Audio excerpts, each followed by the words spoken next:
Assalamu alaikum wa rahmatullahi wa barakatuh. How are you guys? My name is Mahmoud. I'm Arabic language tutor. I teach Quran and Arabic to non-native speakers.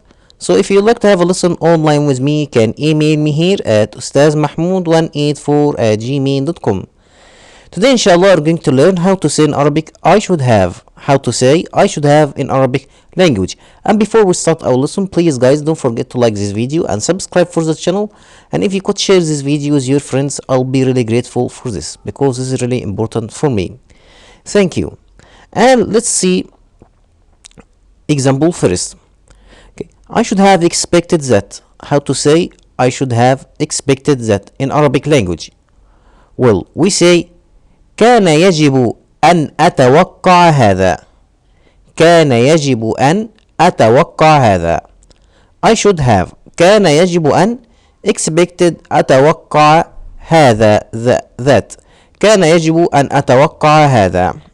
So كان يجب أن أتوقع هذا. I should have expected that. So I should have means كان يجب أن. كان يجب أن, and after it you add مضارع, you add present tense. كان يجب أن, and after it you add present tense مضارع. So I should have listened to her. I should have listened to her. How to say this sentence? So first we put كان يجب أن. كان يجب أن listen to her.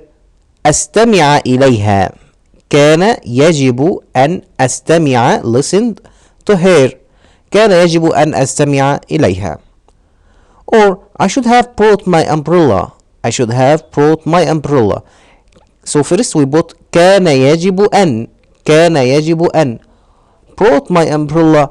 أحضر مظلتي. كان يجب أن أحضر مظلتي my umbrella. مظلتي.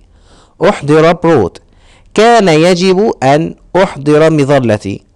Or I should have saved my money. I should have saved my money. So كان يجب أن. كان يجب أن saved my money. أوفر نقودي. كان يجب أن أوفر saved my money نقودي. كان يجب أن أوفر نقودي. Okay. كان يجب أن, it means I should have. Okay, and that's the end of our lesson today, guys. I hope it's good for you and useful, inshallah. If you have any question, please write in the comment and I will reply you. Don't forget to make dua for me and for my family. Thank you, and I see you in other videos, inshallah. Assalamu alaikum.